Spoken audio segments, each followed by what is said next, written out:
Sa isang maliit na bayan na malapit sa dagat, nakilala si Elena bilang isang babaeng may pusong busilak at may ngiti na kayang magpagaan ng loob ng kahit sinong nakakasalubong.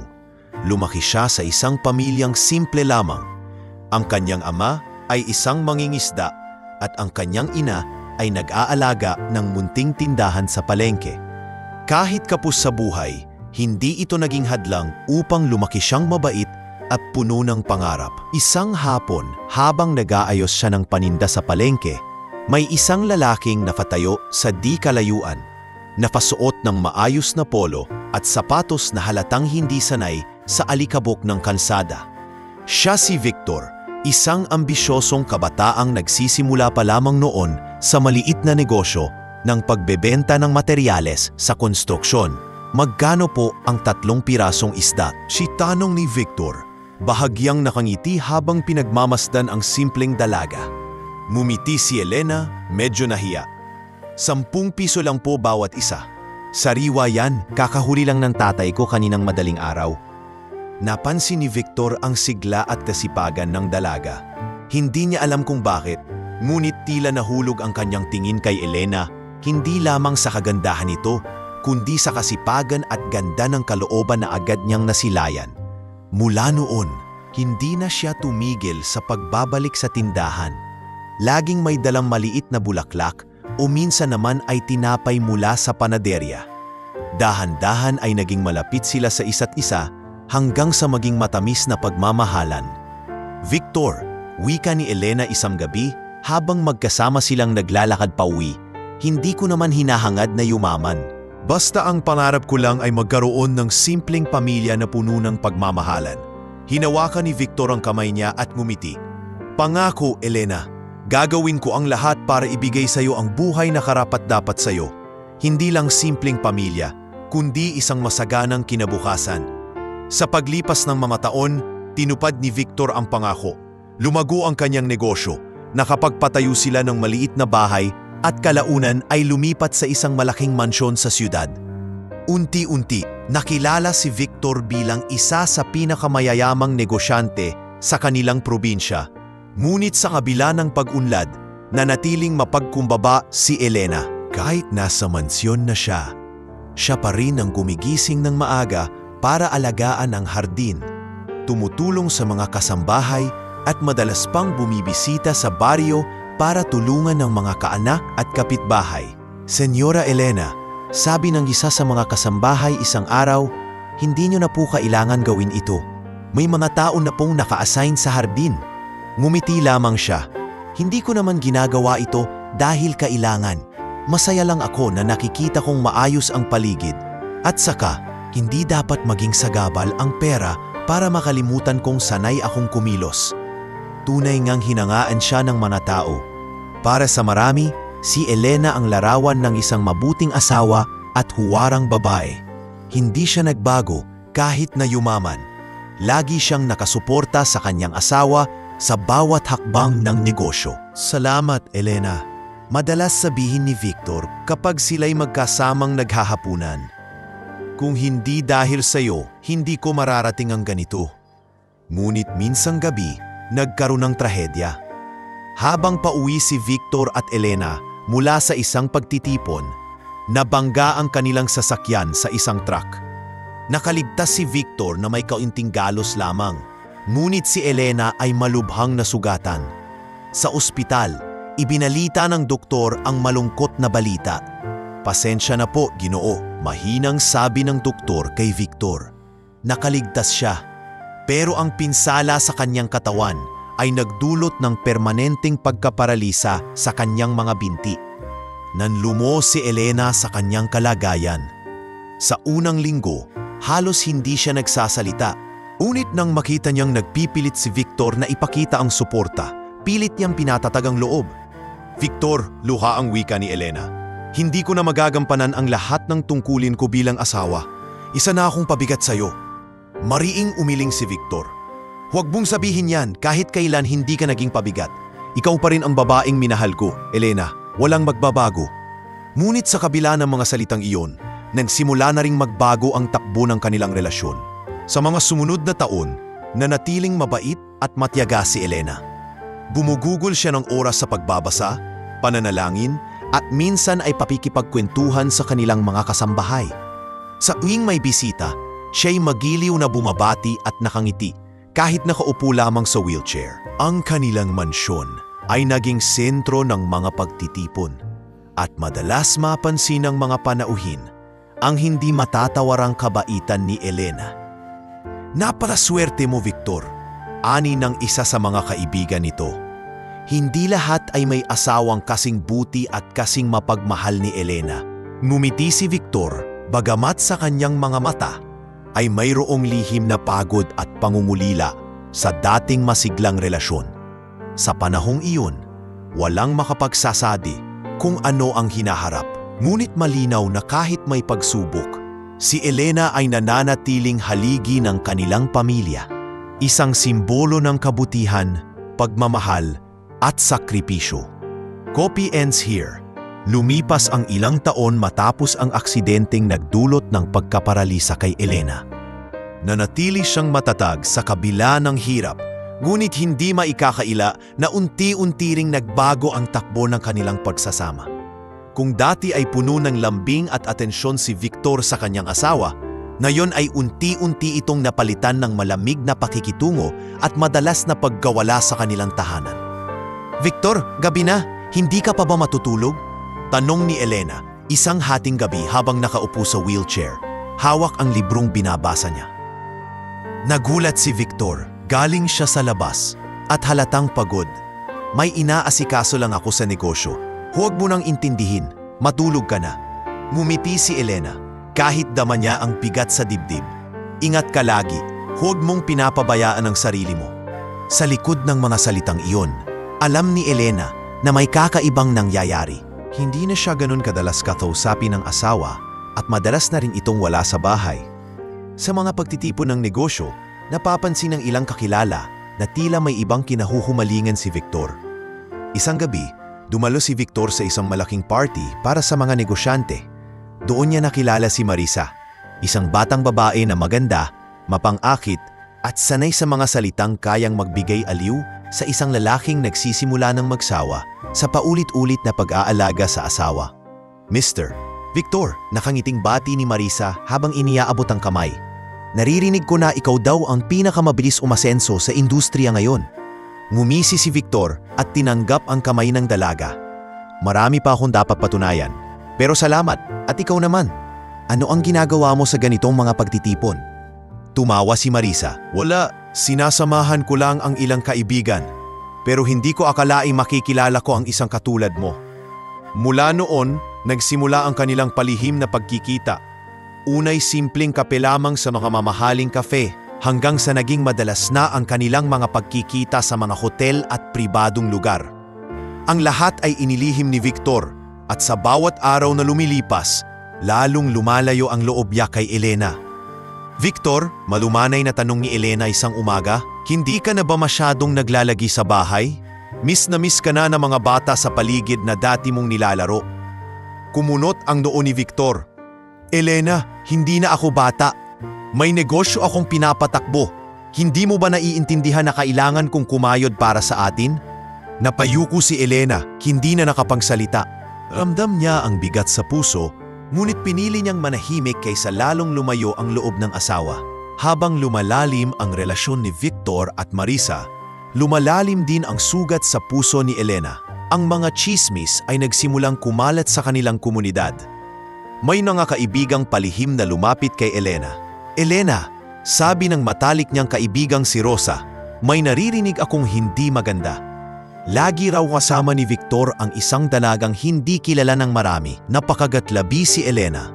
"Alam ko na, pero ayokong paniwalaan hanggat hindi ko nakikita. Baka naman totoo ngang abala lang siya." Ngunit sa puso niya, alam niyang may pagbabago. Hindi na ito ang parehong Victor na nangako ng walang hanggang pagmamahal sa kanya. Samantala, si Marisa naman ay nagsimulang magselos kay Elena kahit alam niyang paralisado na ito. Para kay Marisa, si Elena ay sagabal sa mga pangarap niyang maging opisyal na asawa ng isang milyonaryo. "Victor," wika ni Marisa isang gabi habang magkasama sila sa isang hotel room. Hanggat nariyan pa si Elena, hindi tayo magiging malaya. Paano mo ba siya iiwan kung siya ay nakaupo na lang at umaasa sa'yo? Napabuntong hininga si Victor. Huwag mo nang banggitin, hindi ganoon kadali. May imahe akong pinapangalagaan. Kung basta ko siyang iiwan, lahat ay mabibigla. Kailangan ng tamang oras. Ngunit sa likod ng kanyang mamasalita, unti-unti na ring nilulunok ni Victor ang ideya na wala na siyang pagmamahal kay Elena. Ang dati pangarap niyang buuin ang pamilya ay nauwi na lamang sa responsibilidad na pilit niyang iniiwasan. Lumipas ang mga buwan at lalong lumalalim ang sugat sa puso ni Elena. Isang gabi, sa katahimikan ng kanilang mansyon, kinausap niya ang asawa. "Victor," mahinang wika ni Elena, "alam kong may nagbabago. Hindi ako bulag sa nararamdaman ko. Kung may iba ka man, sana, wag muna akong lokohin. Sabihin mo lang sa akin ang totoo." Natigilan si Victor. Hindi siya makatingin ng diretsyo sa asawa. "Elena, huwag kang mag-isip ng ano-ano. Hindi mo naiintindihan ang lahat ng sakripisyong ginagawa ko para sa apin." Ngumiti si Elena, bagamat may luha na sa kanyang mga mata. "Kung sakripisyo nga ba yan, bakit pakiramdam ko ako ang pinakamalungkot na asawa sa buong mundo?"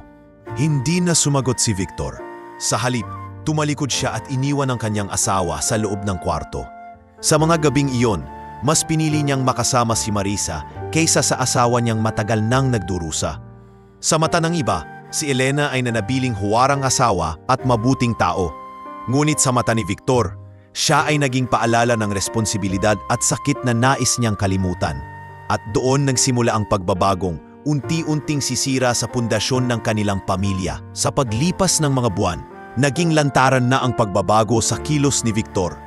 Kung dati halos hindi niya matiis na hindi kausapin si Elena sa maghapon, ngayon na madalas siyang mawala sa mansyon nang hindi nagpapaalam. Ang mga palusot niya ay paulit-ulit. May meeting daw, may bagong proyekto, o kaya'y may kailangang ayusin sa negosyo. Ngunit sa likod ng mga dahilan, unti-unti nang lumalalim ang kanyang ugnayan kay Marisa. Isang gabi, habang si Elena ay nakaupo sa veranda ng kanilang mansyon, naghihintay kay Victor, lumapit ang kanilang kasambahay na si Lita. "Senyora," maingat na wika ni Lita, "Haya po sana kayong magagalit, pero narinig ko pong may kasamang babae si Sir Victor kagabi sa isang mamahaling restaurant." Napatingin si Elena, pilit pinanatiling kalmado ang mukha. "Sigurado ka ba, Lita?" "Opo, senyora, hindi lang po ako ang nakakita. May mga kaibigan din akong nagsabi." Napakagatlabi si Elena. Hindi na siya nagulat, ngunit masakit pa ring marinig mula sa iba. Tumulo ang luha niya, ngunit mabilis din niyang pinahid. "Salamat sa sinabi mo. Huwag mo nang ipaalam sa iba. Ako na ang bahala." Kinagabihan, dumating si Victor, amoy alak at halatang galing sa kasiyahan. Pinilit ni Elena nang umiti. "Kumain ka na ba, Victor?" tanong niya. Pilit na pinapakalma ang kanyang tinig. "Hindi na, busog pa ako. May kinapitulan sa trabaho." Malamig na tugon ng lalaki habang dumiretso sa kanilang silid. Habang nakaupo si Elena, ramdam niyang parang dinudurog ang puso niya sa bawat hakbang ng asawa papalayo. Gusto niyang sumigaw, magtanong, ngunit pinili niyang manahimik. Sa kabila ng lahat, umaasa pa rin siyang babalik ang dating Victor na nangakong mamahalin siya habang buhay. Ngunit si Marisa, ang kabit ni Victor, ay lalong nagiging mapangahas. Hindi na siya kontento sa mga palihim na pagkikita. Sa tuwing magkikita sila, lagi niyang ibinubulong kay Victor ang kanyang galit kay Elena. "Victor," wika ni Marisa, habang nakahilig sa balikat ng lalaki sa loob ng isang hotel suite. "Hindi ba't oras na para tapusin mo na ang lahat kay Elena? Ano pang silbi niya sa'yo? Paralisado na siya. Ako ang nararapat na nasa tabi mo." Napabuntong hininga si Victor. "Hindi ganoon kadali, Marisa. May pangalan akong pinapangalagaan. Hindi basta-basta mawawala si Elena." Ngumisi ng mapait si Marisa. "Kaya mo bang mabuhay habang nakakadena ka sa isang babaeng hindi ka na mabibigyan ng kasiyahan? Kung tunay mo akong mahal, ipakita mo." Habang lumilipas ang panahon, lalong lumalalim ang relasyon ng dalawa. Naglalakbay sila sa ibang bansa. Lumalabas sa mga mamahaling kainan at nagtatago sa mga piling lugar na malayo sa mata ng publiko. Ngunit kahit gaano nila ito pinagtatakpan, may mga taong nakakahalata. Isang beses, habang nasa isang event si Victor kasama si Marisa, may isang kakilala nila na nakakita at agad kumalat ang balita. Elena, bulong ng isa niyang kaibigan, "Huwag kang magalit sa akin. Pero nakita ko mismo si Victor kadabi. May kasamang babae. Hindi ko alam kung paano ko sasabihin sa'yo. Pero totoo." Napaluha si Elena. "Salamat sa katapatan mo. Siguro panahon na para harapin ko ang katotohanan." Nang gabing iyon, kinausap niya si Victor. Tahimik silang magkasamang kumain hanggang sa hindi na napigilan ni Elena ang kanyang sarili. "Victor," mahinang sabi niya, "kung may iba ka na, kung hindi na ako ang babaeng mahal mo, sabihin mo na. Huwag mo na akong gawing bulag." Napatigil si Victor, hawak ang baso ng alak. Hindi siya makatingin ng diretsyo kay Elena. "Elena, huwag mong isipin yan, hindi totoo." Ngunit sa likod ng kanyang mga salita, malinaw na ramdam ni Elena ang distansya sa pagitan nila. Sa mga sumunod na linggo, lalong lumala ang sitwasyon. Hindi na itinago ni Victor ang kanyang malamig na ugali. Madalas niyang ipakita ang pagkainis sa asawa. "Hindi mo kasi naiintindihan, Elena." Minsang sigaw ni Victor. "Wala ka nang ibang alam kundi umupo at umiyak. Hindi ba't ako na lang ang gumagawa ng lahat para sa atin?" Napaluha si Elena. "Ginagawa ko ang lahat para hindi ka mahirapan. Pero ikaw ang lumayo." Sa kabilang dako, si Marisa ay patuloy na nagiging kontrabida sa buhay ni Elena. Sa tuwing magkikita sila sa mga hindi inaasahang pagkakataon, hindi niya pinapalampas ang pangungutya. "Ang bait mo talaga, Elena." Sarkastikong wika ni Marisa minsang nagtagpo sila sa isang charity event. "Nakakabilib ang tibay mo. Pero alam mo ba, hindi lahat ng lalaki kaya ang ganyang klase ng buhay. Baka oras na para tanggapin mong hindi na ikaw ang kailangan ni Victor." Hindi sumagot si Elena.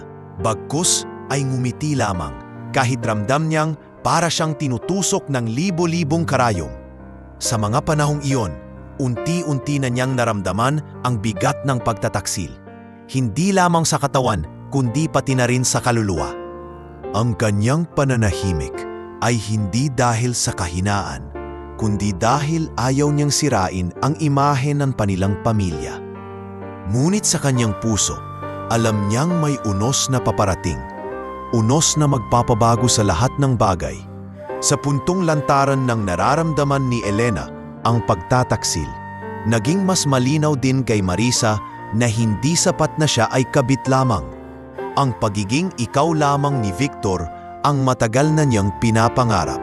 At si Elena ang nakikita niyang pinakamalaking hadlang sa lahat ng iyon.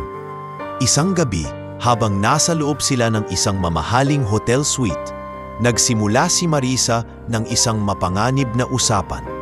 "Victor," ani Marisa habang pinaglalaroan ang kanyang baso ng alak, "hindi ba't sinabi mo noon na kapag dumating ang tamang oras, iiwan mo si Elena? Kailan pa ba yun mangyayari? Hanggang kailan ako maghihintay?" Nag-angat ng tingin si Victor, halatang naiipit sa kanyang sitwasyon.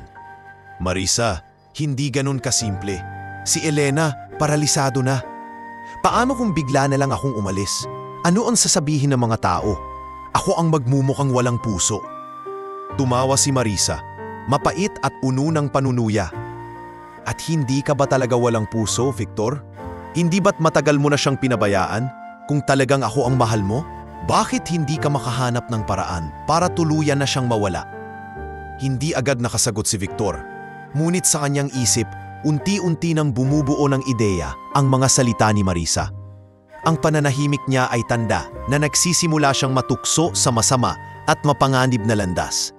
Lumipas ang ilang linggo at lalong naging agresibo si Marisa sa pagpupumilit. Kapag magkasama sila, lagi niyang inuungkat ang pangalan ni Elena. Tila ba isang sumpa na kailangang mawala. "Kung may lakas ka talagang ipaglaban ako, Victor," bulong ni Marisa isang gabi habang nakayakap sa kanya, "gawin mo ang tama. Alisin mo na siya sa landas natin." Nang mga araw bing iyon, nakabuo ng plano si Victor. Isang plano na kayang gawing permanente ang pagkawala ni Elena sa kanyang buhay.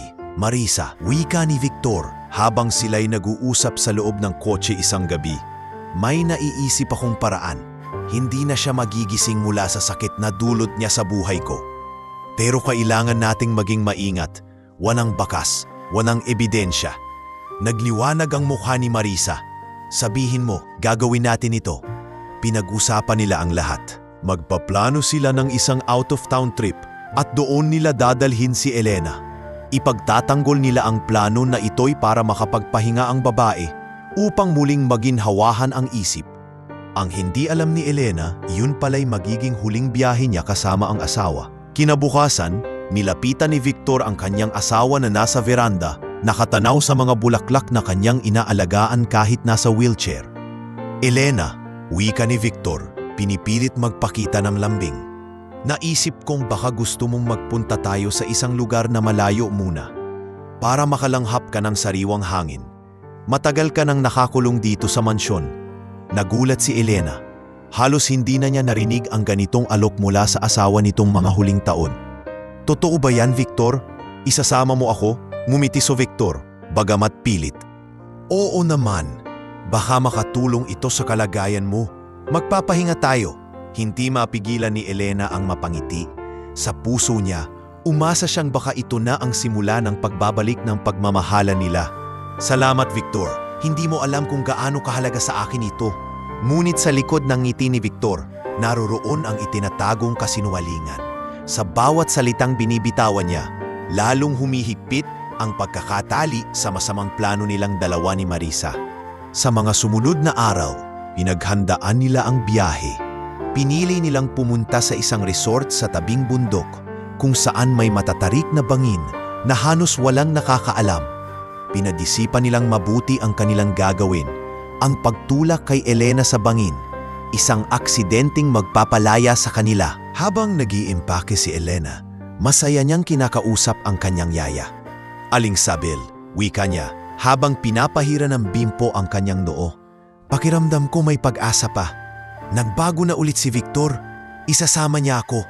Siguro, baka muli kaming maging gaya ng dati. Ngumiti si Aling Sabel, bagamat may pag-aalala sa kanyang mga mata. Sana nga, senyora. Karapat-dapat kayong maging masaya.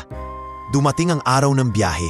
Habang umaandar ang kotse sa kalsada, papunta sa bundukan. Tahimik si Victor, tila ba nakikipaglaban sa kanyang sariling konsyensya. Sa kabilang upuan, si Marisa ay panay ang kindat at bulong ng pagudyok. Ngayon na, Victor, bulong niya habang hawak ang kamay ng lalaki. Ito na ang oras para malaya tayo. Samantalang si Elena, nakatanaw sa bintana, humahaplos sa hangin na dumadaloy. Ang ganda pala ng tanawin dito, Victor. Salamat sa pagdala sa akin. Hindi alam ni Elena na ang mga salitang iyon ay bahagi na ng isang huling alaala sa plano ng kanyang asawa at ng kabit nito. Sa bawat kilometro ng kanilang paglalakbay, lalong lumilinaw sa isip ni Victor ang kanyang gagawin. Ang masamang plano na minsang ideya lamang ay ngayon ay nagiging katotohanan. At sa kanyang puso, wala na siyang ibang maramdaman kundi takot at kasakiman na nanudyop sa kanya na kalimutan ang lahat ng pangakong kanyang binitiwan noon kay Elena. Ang araw na itinakda ni Victor at Marisa para sa kanilang masamang balak ay dumating. Mainit ang sikat ng araw nang bumiyahe sila patungong resort na matatagpuan sa paanan ng kabundukan. Tahimik sa loob ng sasakyan. Si Elena ay nakatanaw lamang sa malalawak na bukirin at tanawin ng bundok. Samantalang si Victor ay malalim ang iniisip. At si Marisa naman ay panay ang titig sa kanya. Tila inaabangan ang tamang sandali. Ang ganda ng paligid, Victor. Masayang sabi ni Elena. Bagamat, ramdam ang pagod. Parang ang sarap huminga dito. Ang sariwa ng hangin. Mumiti si Victor ng pilit. Oo, Elena. Dito makakalimutan mo ang lahat ng iniisip mo. Magiging panatag ka. Sa loob-loob niya, parang sinasaksak ang kanyang konsensya sa bawat salitang binibitawan. Ngunit pinipilit niyang lakasan ang loob. Pinapaalala niya sa sarili ang mga sinabi ni Marisa na ito lamang ang paraan para maging malaya sila. Pagdating nila sa resort, sinalubong sila ng malamig na hangin mula sa dagat na sumasalok sa mga bato sa paanan ng bundok. Dinala nila si Elena sa isang mataas na bahagi kung saan tanaw ang malalim na bangin na tila walang katapusan. "Victor, ang ganda dito," bulalas ni Elena at babakas sa kanyang mga mata ang tuwa. "Salamat at dinala mo ako rito. Parang may bago akong pag-asa." Nagkatinginan sina Victor at Marisa. Si Marisa ay bahagyang tumango, isang palihim na senyas na iyon na ang oras. Habang nakaupo si Elena sa kanyang wheelchair, dahan-dahang lumapit si Victor mula sa kanyang likuran. Nanlalamig ang kanyang mga kamay, nanginginig ang kanyang dibdib. Sa kanyang isip ay naroroon ang mga alaala ng kanilang pagmamahalan, ang mga pangakong binitiwan at ang mga panahong magkasama silang masaya. Ngunit mabilis na pinutol ng tinig ni Marisa ang kanyang pag-aalinlangan. "Victor," bulong niya na puno ng panunulsol. Ngayon na, sa isang iglap, itinulak ni Victor ang wheelchair ni Elena papunta sa gilid ng bangin. Nabulaga si Elena at bago pa siya makasigaw, bumagsak siya kasama ng kanyang wheelchair pababa sa matarik na bangin. Ang tunog ng pagbagsak at pagtilapon ng bakal laban sa mga bato ay umalingaw-ngaw sa paligid. Victor, iyon lamang ang huling salitang nailabas ng babae bago siya tuluyang naglaho sa ilalim. Nagpalakpakan sa tuwa ang mga mata ni Marisa. "Tapos na, Victor. Malaya na tayo." Ngunit si Victor, habang nakatayo sa gilid ng bangin, ay hindi makagalaw. Nanginginig ang kanyang mga tuhod at ang kanyang mga mata ay puno ng takot. Bagamat alam niyang iyon ang kanyang kagustuhan, dama niya ang bigat ng kasalanan. "Sigurado ka bang wala nang makakakita?" tanong ni Victor. Nanginginig ang tinig. "Huwag kang mag-alala," tugon ni Marisa. Hawak ang kanyang kamay. "Walang nakakaalam, wala ring makakapagpatunay. Sa mata ng lahat, aksidente ito." Iniwan nila ang lugar na tila walang nangyari at bumalik sa kanilang sasakyan na parang mga normal na biyahero lamang. Sa kanilang isip, patay na si Elena, ang babaeng minsan ay minahal ni Victor, ngunit itinuring nilang sagabal. Samantala, sa ibaba ng bangin, dumapa ang katawan ni Elena sa pagitan ng mga bato. Halos mawalan siya ng malay, sugatan at duguan. Ang kanyang wheelchair ay basag at hindi na magamit. Ang kanyang hininga ay mabagal at sa kanyang mga mata ay bakas ang sakit at pagkabigo. "Victor," mahinang bulong niya habang pilit na ikinakapit ang hininga. "Bakit?" Ngunit bago siya tuluyang mawalan ng ulirat, isang kakaibang ingay ang narinig niya. Ang tinig ng dagat na tila umaalo at ang yabag ng isang taong papalapit. Samantala, bumalik na sina Victor at Marisa sa lungsod. Sa kanilang isip, tapos na ang lahat. Sa harap ng kanilang mga kaibigan at kakilala, nagsinungaling sila. Si Elena, wika ni Victor na may pilit na luha, na disgrasya habang nasa bangin. Sinubukan kong iligtas siya, pero huli na. Nagpanggap silang nagdadalamhati, nagpaabot ng pakikiramay ang mga kakilala at hindi nila akalaing may mga mataring nakabantay sa kanilang kasinungalingan. Ngunit sa bawat gabi, hindi matahimik si Victor. Sa kanyang panaginip, nakikita niya ang mga mata ni Elena, ang mga matang puno ng sakit at pagtataka kung bakit siya ipinagkanulo. Paulit-ulit siyang napapabalikwas mula sa pagkakatulog, pawis na pawis at habol ang hininga. "Victor, ayusin mo ang sarili mo," minsang sabi ni Marisa habang nakahiga sa tabi niya. "Nasa akin ka na ngayon, kalimutan mo na siya." Ngunit kahit anong gawin niya, ang alaala ng pagkahulog ni Elena ay nananatili sa kanyang isipan.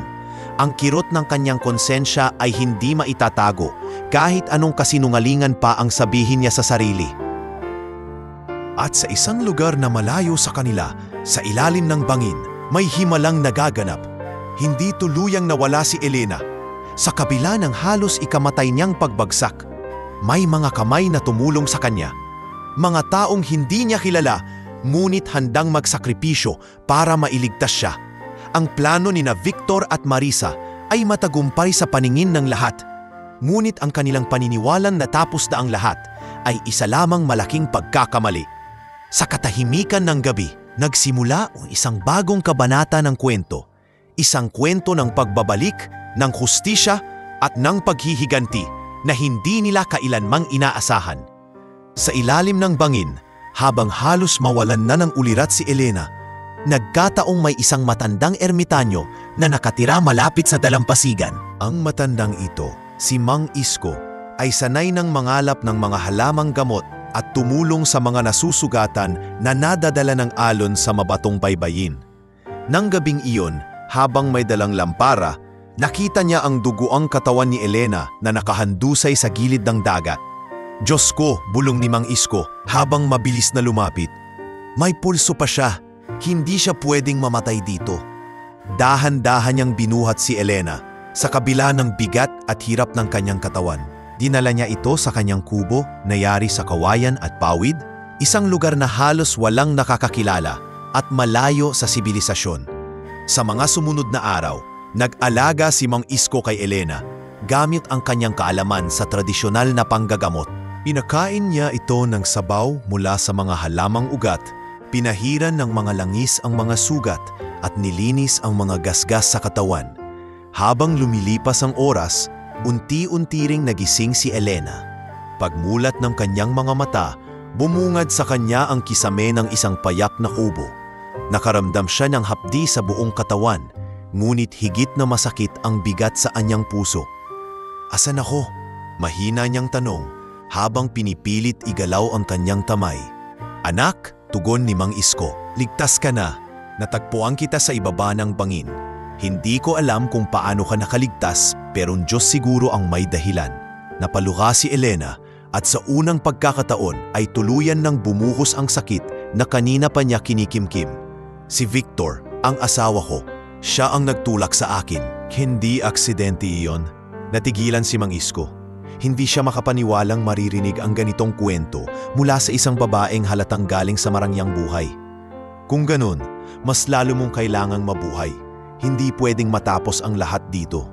May dahilan kung bakit naligtas ka. Sa mga sumunod na linggo, unti-unting nakarecover si Elena. Bagamat nanatili siyang paralisado mula sa baywang pababa, natutunan niyang umasa sa sarili gamit ang kanyang mga kamay. Inuruan siya ni Mang Isko kung paano magtahi ng mga lumang damit na nakukuha nila mula sa mga donasyong iniiwan ng mga nagmamalasakit sa baryo. Habang siya'y gumagaling, nakatagpo rin siya ng mga bagong kaibigan mula sa malapit na baryo. Isa si Aling Berta, isang tindera ng gulay na madalas magdala ng pagkain at damit para sa kanya. "Elena," wika ni Aling Berta, "hindi ko man alam ang buong kwento mo, pero nakikita ko sa mga mata mo ang bigat ng iyong pinagdaanan. Pero tandaan mo, may mga taong handang tumulong at may bagong buhay na naghihintay." Unti-unting nagbukas muli ang puso ni Elena. Kahit malayo sa siyudad at sa buhay na nakasanayan niya, natutunan niyang yakapin ang katahimikan ng baryo. Ang bawat huni ng ibon at hampas ng alon sa dagat ay nagsilbing paalala na buhay pa siya at hindi natapos ang kanyang kwento sa bangin. Isang gabi, habang nakatanaw siya sa buwan mula sa bintana ng kubo, nagsalita siya ng mahina, para bang nakikipag-usap sa sarili.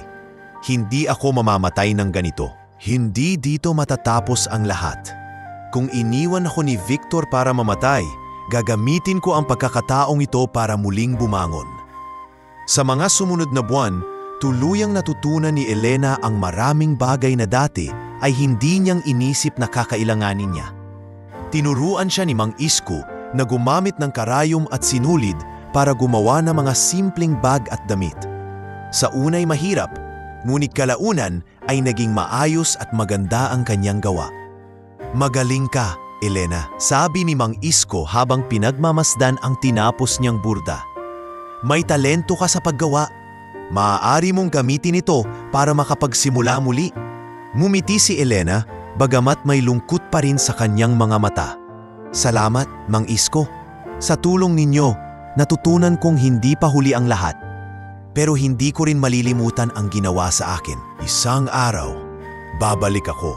Mula sa pagiging isang babaeng sugatan at halos mawalan ng pag-asa, dahan-dahan siyang nagiging matatag. Sa baryong iyon, nakilala siya ng mga tao hindi bilang asawa ng isang milyonaryo, kundi bilang si Elena, isang babae na may kabutihang loob, matibay na paninindigan, at pusong handang tumulong sa iba kahit siya mismo'y may dinadala. Ngunit sa kanyang katahimikan, patuloy siyang nag-iipon ng lakas at tapang. Hindi niya alam kung paano o kailan, ngunit tiyak sa kanyang puso, darating ang araw ng pagbabalik at haharapin niya ang lalaking nagtaksil sa kanya at ang babaeng naging dahilan ng kanyang pagbagsak. Sa bawat araw na lumilipas, ang himalang kaligtasan ni Elena ay nagiging pundasyon ng isang bagong simula. Isang simula na magdadala sa kanya sa mas matinding laban na hindi lamang para sa kanyang sarili, kundi para rin sa hustisyang matagal nang ipinagkait sa kanya. Lumipas ang mga buwan mula nang mailigtas ni Mang Isko si Elena. Unti-unti na siyang nakasanayan ng mga taga-baryo at hindi na siya itinuturing na isang estanghera. Bagamat na natili siyang paralisado mula baywang pababa, natutunan niyang kumilos at mamuhay ng hindi umaasa ng labis sa iba. Isang umaga, habang nag-aayos siya ng mga telang ibinibigay sa kanya ng mga tao, lumapit si Aling Berta na may dalang basket ng gulay. "Elena, may kakilala akong tindera sa bayan." Naghahanap siya ng taong marunong manahin ng mga simpleng damit at kurtina. "Baka gusto mong subukan." Napatingin si Elena, may halong kaba at pag-asa. "Sa tingin mo ba, kaya ko?" Mumiti si Aling Berta. "Kung nakita mo lang kung gaano kaganda ang mga tinatahi mo, hindi ka na dapat mag-alinlangan. Ang talento mo, sayang kung hindi mo gagamitin." At mula noon, nagsimula ang bagong kabanata ni Elena. Gumawa siya ng mga damit at kurtina gamit ang makina ng pananahi na ibinigay ng isang mabait na mag-asawa sa baryo. Sa unay, kakaunti lang ang kanyang mga gawa. Ngunit dahil sa ganda at tibay ng kanyang mga produkto, mabilis itong nakilala sa buong bayan. "Ang ganda ng tahi nito," wika ng isang customer. "Hindi ko akalaing gawa lang sa maliit na kubo. Babalik ako para umorder ulit."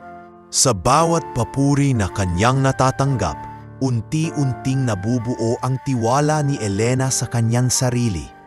Hindi na lamang siya ang babaeng iniwan at itinulak sa bangin.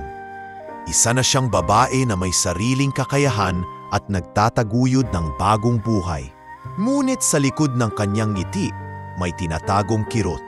Sa tuwing mag-isa siya sa gabi, bumabalik sa kanyang alaala ang ginawa sa kanya ni Victor at Marisa. Minsan ay humahawak siya sa kanyang dibdib at mahinang umiiyak. "Bakit, Victor?" bulong niya sa sarili. "Hindi ba't ako ang pinili mo noon? Ako ang nangarap kasama mo. Bakit mo ako itinapon?"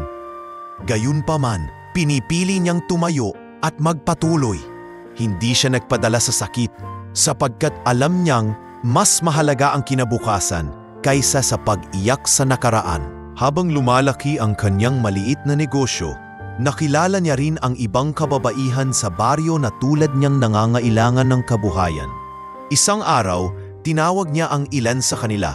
"Mga kaibigan," sabi ni Elena habang nakaupo sa kanyang wheelchair, "alam kong marami sa inyo ang hiyap sa buhay.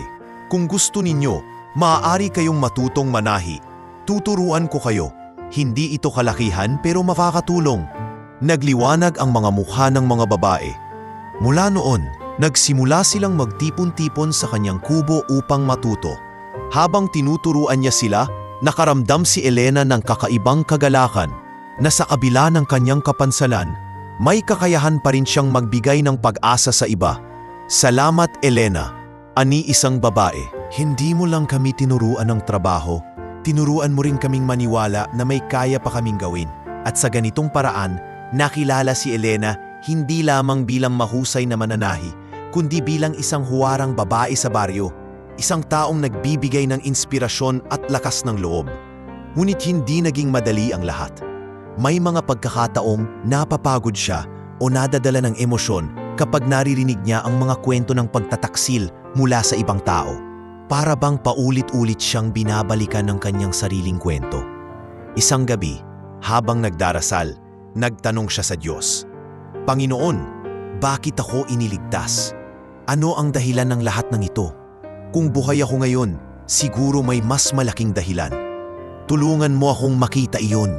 At tila sinagot ang kanyang panalangin sa pamamagitan ng kanyang mga natutulungan. Sa bawat araw na lumilipas, nakikita niya kung paano nagbabago ang buhay ng mga kababaihang tinuruan niya. Sa kanilang mga mata, nakita niya ang pag-asa na matagal na ring nawala sa kanya. Sa panahong ito, natuto rin siyang yakapin ang kanyang pagkatao. Hindi na siya ikinahihiya ang kanyang wheelchair. Sa halip, ginawa niya itong simbolo ng kanyang lakas. Ang dating tingin niya sa sarili bilang pabigat ay napalitan ng paniniwala na siya'y isang babaeng matibay, matapang at karapat-dapat mahalin. Ngunit sa kabila ng bagong buhay, hindi pa rin nawala ang kanyang mga plano. Hindi niya pa tinatalikuran ang ideya na balang araw babalik siya sa siyudad. Hindi para muling makasama si Victor, kundi para ipakita sa lahat na hindi siya nawala, na ang babaeng kanilang tinulak ay buhay at handang ipaglaban ang kanyang karapatan. Darating din ang araw, bulong niya sa sarili habang nakatanaw sa dagat, na makikita nila kung ano ang babaeng itinapon nila. Hindi ako ang nawala, sila. Sa panahong iyon, buo na sa kanyang isipan ang bagong pagkatao. Si Elena, ang babaeng minsan ay paralisado at itinapon sa bangin. Ngayon ay isang babaeng muling bumangon at nagsimula ng bagong buhay. At sa likod ng bawat pagtahi ng sinulid, isinasama niya ang pangakong isang araw ay gagamitin niya ang lakas na natutunan upang makamtan ang hustisyang matagal na niyang hinihintay. Lumipas ang ilang taon mula nang simulan ni Elena ang kanyang munting negosyo ng pananahi. Ang dating simpleng kubo na pinaglalagyan ng kanyang makina at ilang retaso ng tela ay unti-unti nang naging isang maliit na pagawaan. Sa tulong ng mga kababaihang tinuruan niya, dumarami na ang kanilang mga produkto, mula sa mga simpleng kurtina at damit hanggang sa mga uniforme ng mga estudyante at trabahador sa baryo. Isang araw, dumating si Aling Berta na may dalang magandang balita. Elena, masiglang niya, may tagabayan na gustong umorder ng maramihan. Sabi nila'y narinig nila mula sa isang kakilala na maganda ang gawa mo. Gusto nilang ikaw ang mag-supply ng uniforme para sa isang paaralan. Nanlaki ang mga mata ni Elena, halos hindi makapaniwala. Talaga ba? Ako? Hindi ko akalain na darating ang ganitong pagkakataon. Ngumiti si Aling Berta, hindi na nakapagtataka. Ang sipag mo at ang ganda ng gawa ninyo. Panahon na para makilala ka sa mas malawak na lugar. At nagsimula nga ang malaking pagbabago. Unti-unting lumago ang negosyo ni Elena. Nagkaroon siya ng mas maraming makina, mas maraming tauhan, at mas malaking puwang para sa produksyon. Ang maliit na baryo na dati hindi halos kilala ay nagsimulang mapansin dahil sa kanyang pagawaan. Senyora Elena, sabi ng isang batang mananahi, hindi po namin alam kung paano kami makakapagpasalamat. Dahil sa inyo, may kita na kami para sa aming mga pamilya. Ngumiti si Elena, na puno ng emosyon ang kanyang puso. Hindi ninyo kailangang magpasalamat. Ang mahalaga ay natututo kayong tumayo sa sarili ninyong mga paa. Kung may naitulong ako, sapat na iyon. Ngunit hindi lamang ito simpleng negosyo. Naging simbolo ito ng kanyang lakas at muling pagbangon. Ang bawat damit na kanilang tinatahi ay parang sinulid na muling bumubuo ng kanyang pagkatao. Mula sa isang babaeng iniwan at itinapon tungo sa isang babaeng matatag at hinahangaan ng marami. Habang lumalago ang kanyang negosyo, dumating ang ilang personalidad mula sa siyudad upang makita ang kanyang pagawaan. Isa sa kanila ay si Ginoong Roberto, isang may-ari ng butik sa lungsod. Hindi ako makapaniwala na dito ginagawa ang mga ito, wika ni Ginoong Roberto habang sinusuri ang mga damit. Napakaganda ng pagkakagawa. Mas maayos pa kaysa sa ilang supplier ko sa siyudad. Elena, gusto kong ikaw na ang maging pangunahing supplier ng aking butik. Naluha si Elena sa tuwa. Maraming salamat po, Ginoo. Hindi ko po akalain na ang gawa ng isang maliit na pagawaan mula sa baryo ay aabot sa siyudad. At doon tuluyang lumawak ang saklaw ng kanyang negosyo. Mula sa baryo, nakilala ang kanyang pangalan hanggang sa mga butik sa lungsod. Dumami ang kanilang kita at hindi nagtagal ay nakapagpatayo siya ng mas matibay na gusali para sa kanyang pagawaan. Ngunit hindi siya nakalimot. Sa kabila ng lumalaking negosyo, nanatili siyang mapagkumbaba. Sa bawat araw, nakikipag-usap pa rin siya sa kanyang mga manggagawa. Tinutulungan sila at sinisigurong pantay-pantay ang pagtingin sa lahat. Elena, wika ni Mang Isko isang hapon habang nakaupo sila sa ilalim ng puno. Hindi ako nagkamali nang sabihin kong may dahilan kung bakit ka iniligtas. Tingnan mo ngayon, ikaw ay hindi lang nabuhay, kundi nagbigay buhay din sa iba. Napatingin si Elena sa langit at napangiti. Mang Isko, kung hindi dahil sa inyo, baka hindi ko na nakita ang lahat ng ito. Ang buhay pala ay may kakaibang paraan ng pagbibigay ng pangalawang pagkakataon. Habang siya'y lumalakas, kabaligtaran naman nito ang nangyayari sa syudad. Unti-unti niyang naririnig ang mga balitang hindi maganda tungkol kay Victor at kay Marisa. Ang negosyong iniwan niya sa kanilang kamay ay nagsisimula ng lumubog dahil sa maling pamamalakad at kawalan ng malasakit. Ngunit pinili niyang huwag munang magpakita. Hindi pa iyon ang tamang oras. Sa halip, inipon niya ang lahat ng lakas at yaman na nakukuha niya mula sa sariling pawis. Hindi para ipagyabang, kundi para magamit sa tamang oras. Sa oras na kailangan niyang ipakita na siya'y hindi na ang dating Elena na kanilang ipinagkanulo. Sa kanyang puso, alam niya, ang paglago ng kanyang negosyo ay hindi lamang para sa kanya, kundi para sa mas malaking laban na darating. Ang bawat tagumpay ay hakbang palapit sa araw ng kanyang pagbabalik. Ang araw na haharapin niya sina Victor at Marisa, hindi bilang biktima, kundi bilang isang babae na bumangon mula sa bangin ng kamatayan at muling itinayo ang kanyang mundo. Habang patuloy na lumalago ang negosyo ni Elena, mas naging mainit siya sa kanyang tagkatao. Sa baryo at sa mga kausap niyang taga-syudad, hindi siya nagpapakilala bilang ang Elena na asawa ni Victor. Sa halip, ginamit niya ang pangalang Alessandra, isang simpleng alias na nagbigay sa kanya ng kalayaan na hindi makilala. Isang gabi, habang tinatahi ang mga uniforme para sa isang malaking order, kinausap siya ng isa sa mga kababaihan. Alessandra, paano ka natutong manahin ng ganito? Para bang may pinagdaanan ka na dati? Mumiti lamang si Elena. Minsan kasi, kapag nasaktan ka ng malalim, natututo kang humanap ng paraan para mabuhay. At ito ang naging paraan ko. Sa loob ng kanyang puso, dama niya ang bigat ng sikreto.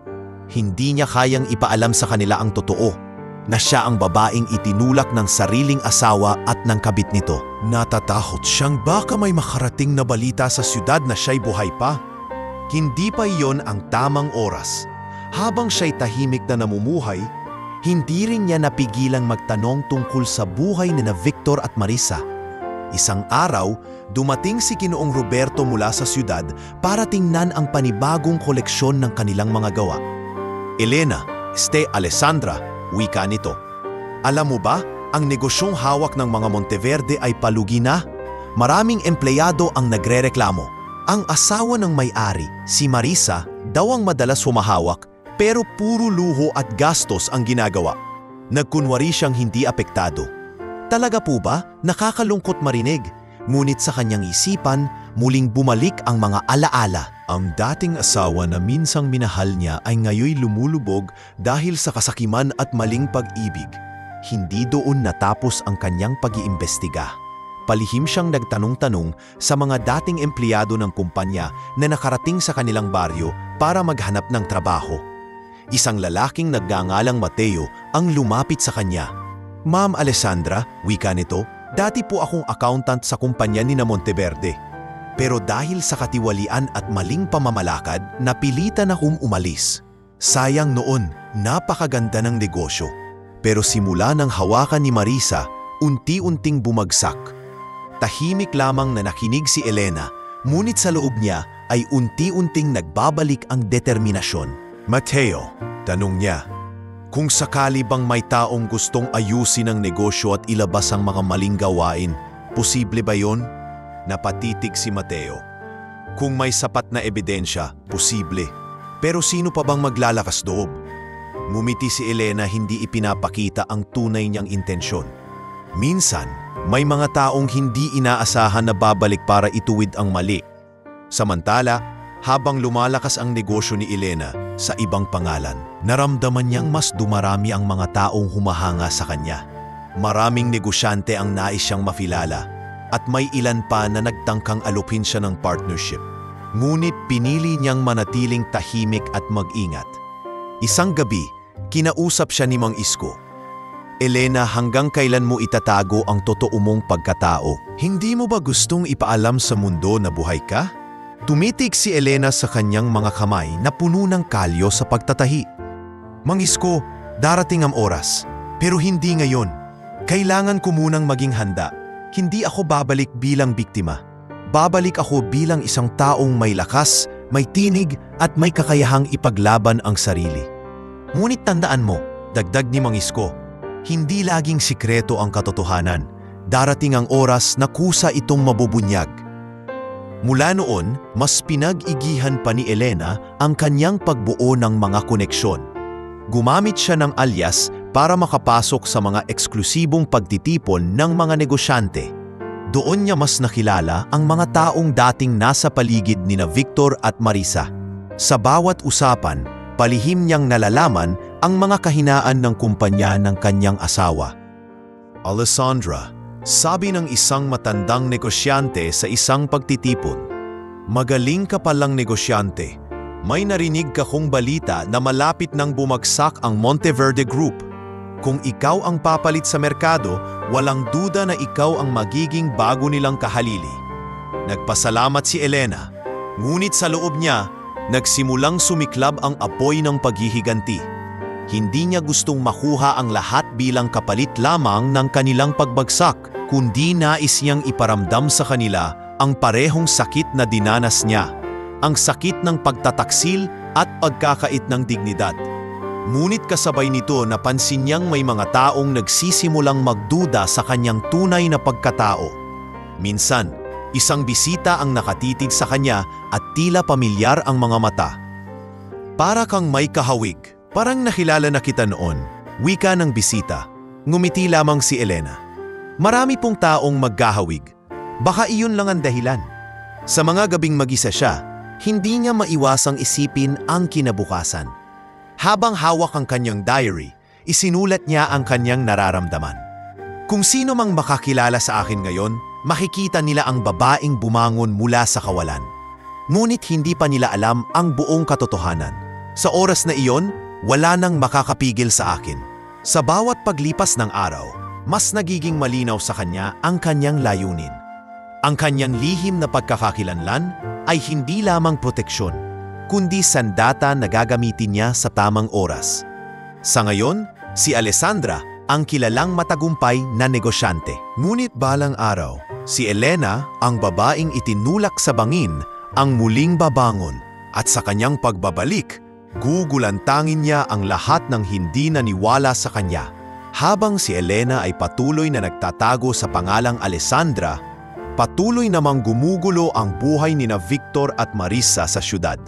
Sa kabila ng pagkakaroon ng maluhong buhay, hindi nila lubos na natatamasa ang kaligayahan na inaasahan nilang makakamtan matapos mawala si Elena. Ang dahilan? Ang kanilang dalawang anak na dapat sanay naging sagot sa kanilang mga pangarap, ngunit lumaki sa isang pamilyang kulang sa pagmamahal. Ang panganay ay si Daniel, isang batang 14 na taong gulang na tahimik at mailap. Lumaki siya na halos hindi nakatasama ang kanyang mga magulang. Madalas siyang iwan sa mga yaya at guro sa eskwela. Dahil dito, natuto siyang manahimik na lamang at magtago ng sariling damdamin. "Daniel," sabi ng guro sa kanya isang araw, "napapansin kong hindi ka nakikihalubilo sa ibang bata. May problema ba sa bahay?"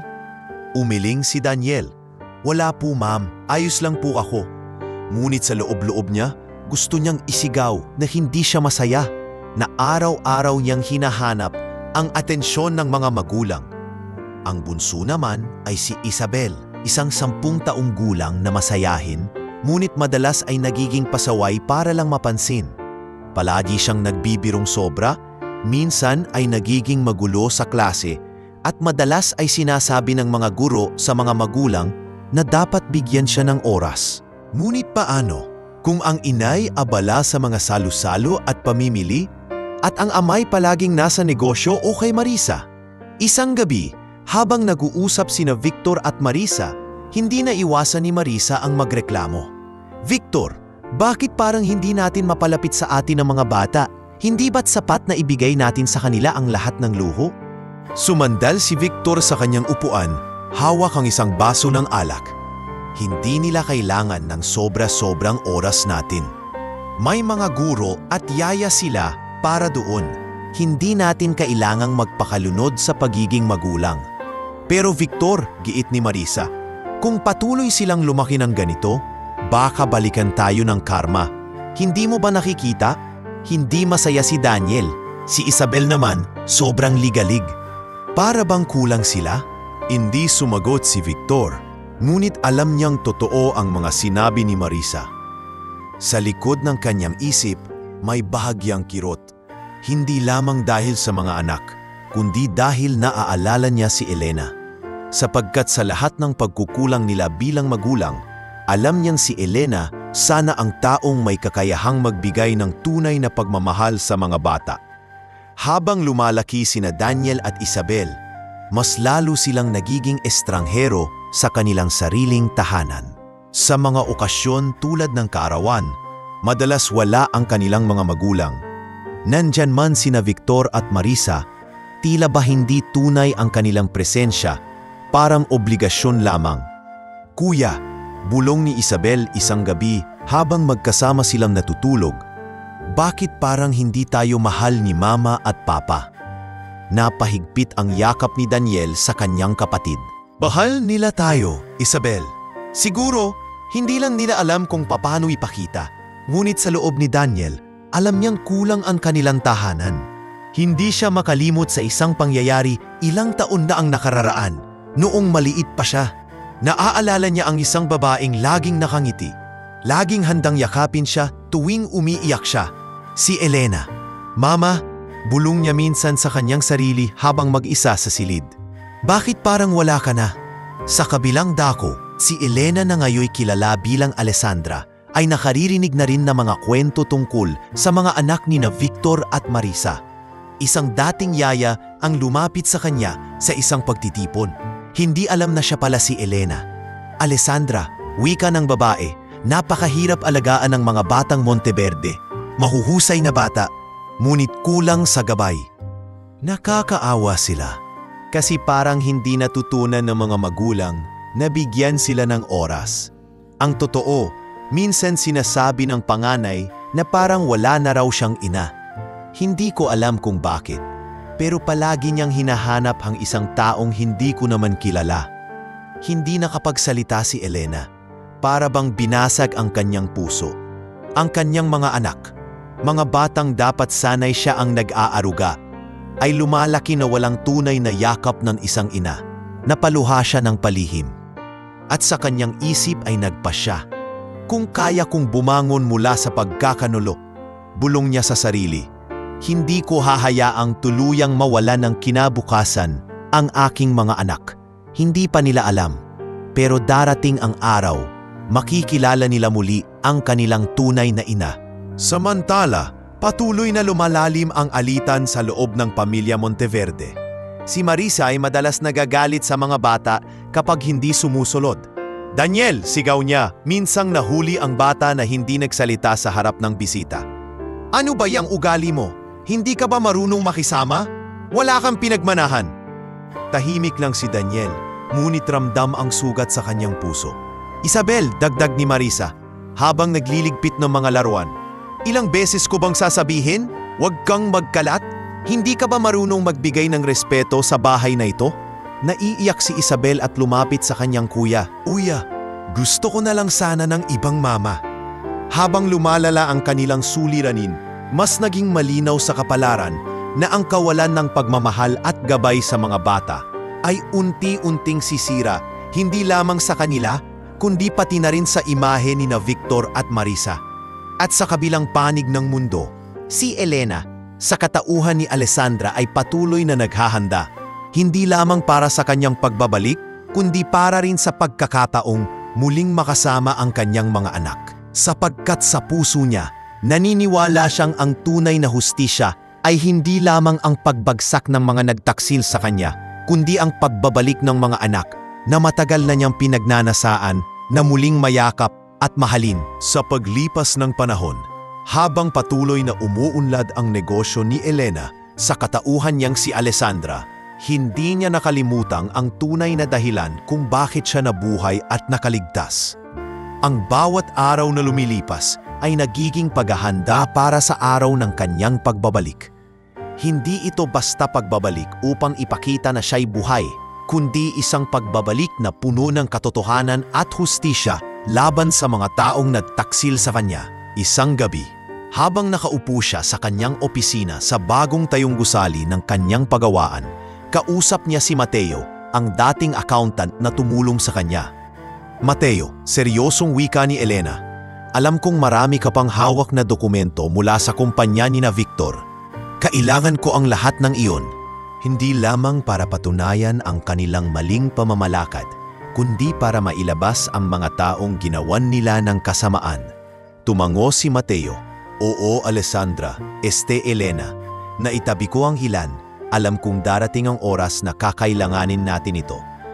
Maraming anomalya si Marisa, mga peking transaksyon, mga nawaldas na pera sa luho, at mga trabahador na hindi binabayaran ng tama. Huminga ng malalim si Elena, pinipigilang umiyak. Ito na ang simula, kung paano nila ako itinapon. Ganun ko rin ibabalik sa kanila, hindi sa pamamagitan ng kamay na marahas, kundi sa pamamagitan ng katotohanan na hindi nila kayang itanggi. Bukod sa mga ebidensya, nagsimula rin siyang maghanap ng mga kakampi. Pinuntahan niya ang ilang dating empleyado ng kumpanya na matagal ng tahimik na nagdurusa sa ilalim ni na Victor at Marisa. Isa sa mga ito ay si Lorna, dating sekretarya. Elena, gulat na tanong ni Lorna nang makilala siya sa isang pribadong pagkikita. Buhay ka pala? Diyos ko, afala naming wala ka na? Hinawakan ni Elena ang kamay nito. Oo Lorna, buhay ako at ngayon kailangan ko ng tulong mo. Kailangan nating ipakita sa lahat kung ano ang tunay na ginawa nila.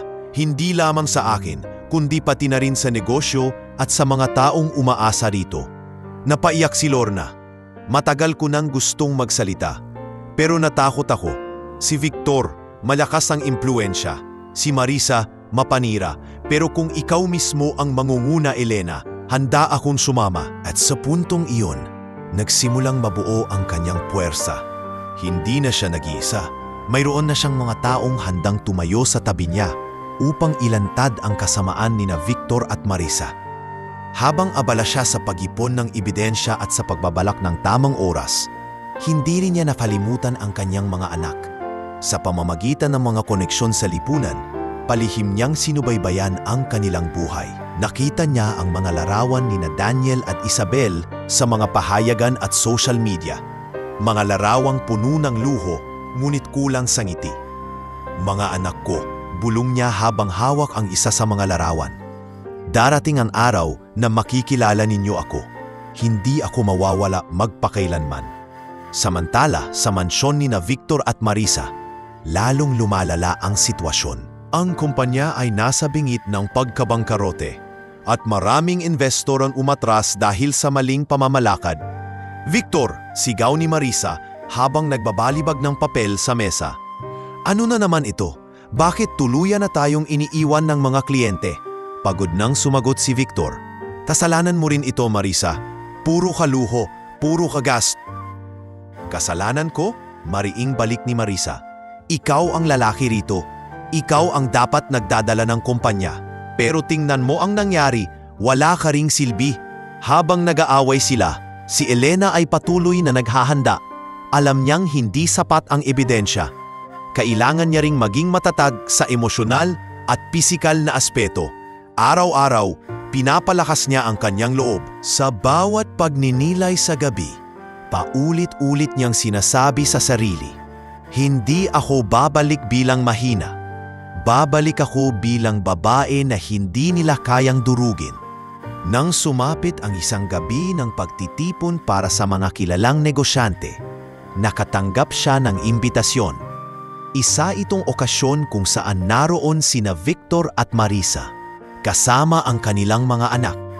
Sa unang pagkakataon matapos ang isang dekada, pagkakataon niyang humarap muli sa kanila. Ngunit hindi siya basta pupunta bilang si Elena. Pupunta siya bilang Alessandra, ang matagumpay na babaeng bumuo ng sariling negosyo mula sa wala. Sa kanyang isip, ito ang magiging unang hakbang ng kanyang pagbabalik. Hindi upang sumigaw ng paghihiganti, kundi upang ipakita na ang babaeng itinapon nila ay hindi lamang nakaligtas, kundi mas higit pang naging matagumpay kaysa sa kanila. Mateo, handa na ba ang lahat ng dokumento? Tanong ni Elena isang araw bago ang pagtitipon. Oo Elena, nasa akin na lahat. Kapag dumating ang tamang oras, maaari na nating gilabas. Tumango siya. Mabuti, pero hindi pa ngayon. Hayaan muna nating makilala nila ako muli. Hayaan muna nating kumirot ang kanilang mga konsensya bago ko ibagsak ang lahat ng katotohanan. At sa kanyang dibdib, naramdaman niya ang bigat ng kanyang pinaplano. Hindi ito basta laban para sa negosyo o kayamanan. Ito'y laban para sa kanyang dignidad, para sa kanyang mga anak, at para sa lahat ng taong naging biktima ng kasakiman nina Victor at Marisa. Sa bawat patak ng oras, mas lalong lumalapit ang araw ng kanyang pagbabalik. At sa oras na iyon, walang makakapigil kay Elena, ang babaeng minsang itinulak sa bangin, ngunit muling bumangon upang ipakita sa mundo na hindi siya kailanman magigiba. Dumating ang gabi ng engrandeng pagtitipon para sa mga kilalang negosyante at personalidad sa lipunan. Isang malawak na bulwagan sa isang hotel sa syudad ang nagsilbing lugar ng selebrasyon.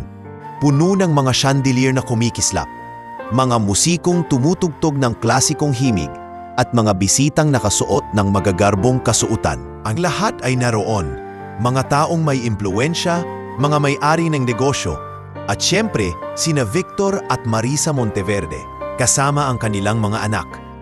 Habang abala ang lahat sa pakikipag-usap at pagbati, pumasok si Elena bilang Alessandra.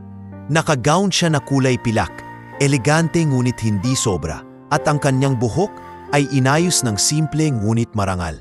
Sa bawat hakbang niya papasok sa bulwagan, napapalingon ang mga tao. Siya ba yun? Yung bagong negosyanteng sumikat? Bulungan ng ilan? Oo, siya si Alessandra, ang babaeng biglang sumikat sa mundo ng fashion at garments. Sinasabing kayang palitan ang mga malalaking kumpanya. Tahimik lamang si Elena, nakasuot ng ngiti. Sa loob-loob niya, dama niya ang mabilis na tibok ng kanyang puso. Sapagkat sa gabing iyon, haharapin niya muli ang kanyang nakaraan. Nang mapansin siya nina Victor at Marisa, natigilan ang mga ito. Halos mabitawan ni Victor ang hawak niyang baso ng alak. Marisa, bulong niya, nakikita mo ba ang nakikita ko? Si Marisa, bagamat sanay magpigil ng emosyon, ay halatang namutla. Imposible, hindi siya pwedeng si Elena. Hindi, patay na siya. Ngunit habang papalapit si Elena sa kanila, para bang unti-unting nabubuhay ang bangungot ng nakaraan. Magandang gabi, bati ni Elena. Ang kanyang tinig ay mahinahon ngunit matatag. Ako si Alessandra, isang karangalan na makilala ang mga Monteverde. Nagkamayan sila at sa bawat saglit na hawak ni Victor ang kamay niya, para siyang natutuyo sa kaba. Ang pakiramdam niya ay para siyang hinubaran sa harap ng lahat. Tila ba alam ni Elena ang lahat ng kanyang kasalanan? Magandang gabi rin, tugon ni Victor. Halos hindi makatingin ng diretsyo. Maganda kang babae, ani Marisa, pilit ang ngiti. Naririnig ko ang tungkol sa iyo. Napakabilis ng pag-angat mo sa industriya. Ngumiti lamang si Elena. Salamat. Siguro'y dahil sa sipag, tiyaga at pananalig na kahit ilang ulit kang madapa, may paraan pa ring bumangon. Tumigil ang usapan. Sa isang iglap, tumagos ang mga salitang iyon kay Victor at Marisa na para bang may tinatagong kahulugan.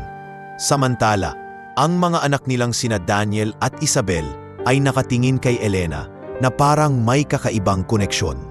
Hindi nila alam kung bakit, ngunit may init at kabaitan sa kanyang mga mata na tila matagal na nilang hinahanap. Kuya, bulong ni Isabel kay Daniel, Parang kilala ko siya. Ang lambing ng mga mata niya. Tumango si Daniel, nananabik ngunit hindi alam kung bakit. Oo nga Isabel, para siyang at hindi na niya naipuluy ang salita sapagkat naramdaman niyang may luhang gustong pumatak sa kanyang mga mata. Habang nagpapatuloy ang gabi, hindi na nakatingin si Victor. Nilapitan niya si Elena sa isang sulok ng bulwagan. Sino ka ba talaga? Tanong niya, halos pabulong ngunit puno ng kaba.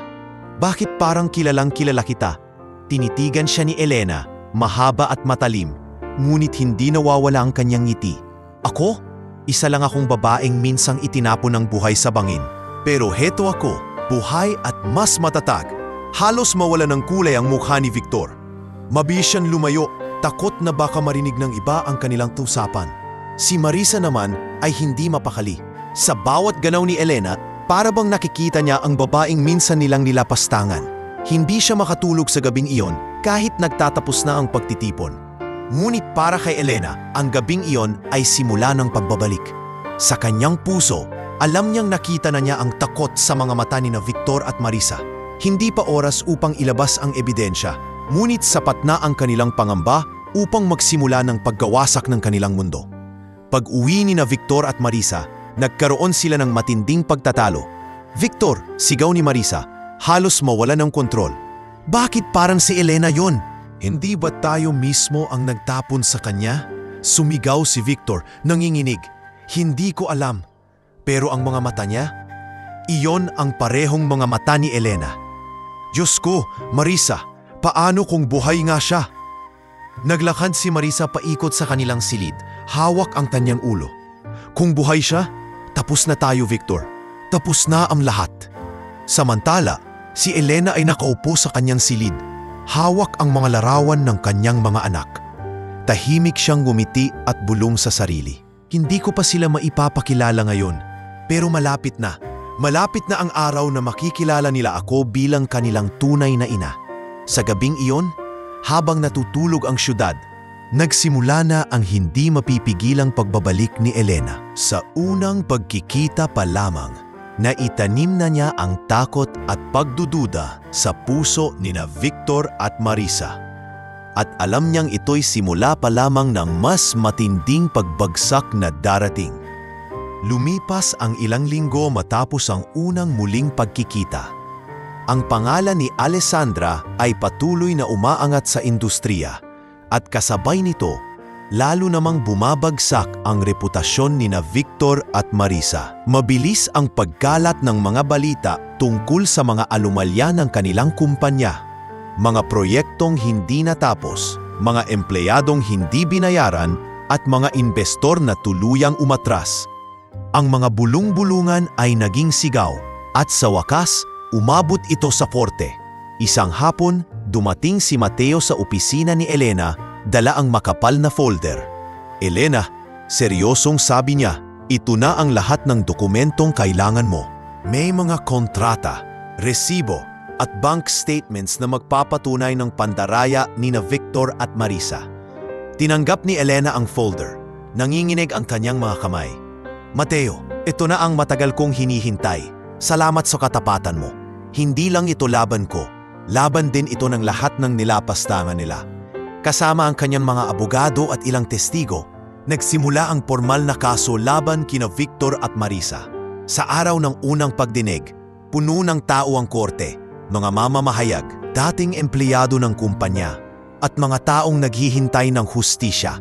Pumasok si Elena sa silid-dinggian ng may taas noo. Bagamat nakaupo pa rin sa kanyang wheelchair, hindi maikakaila ang dignidad at lakas na taglay ng kanyang presensya. Halos bumagsak ang panga ng mga tao nang makita siya. Siya si Alessandra, bulong ng ilan. Pero parang siya si Elena Monteverde.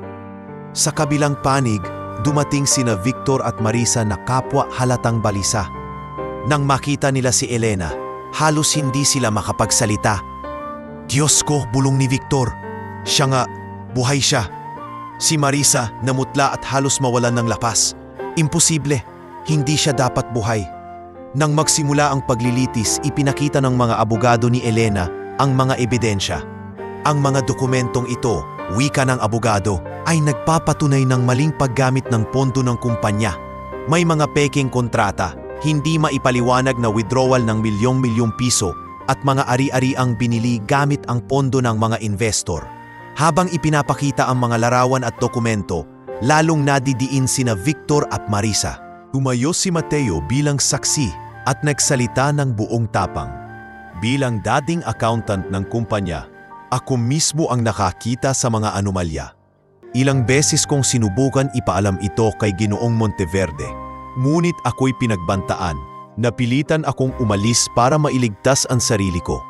Naging emosyonal ang sandaling iyon. Maraming dating empleyado ang tumayong rin bilang saksi.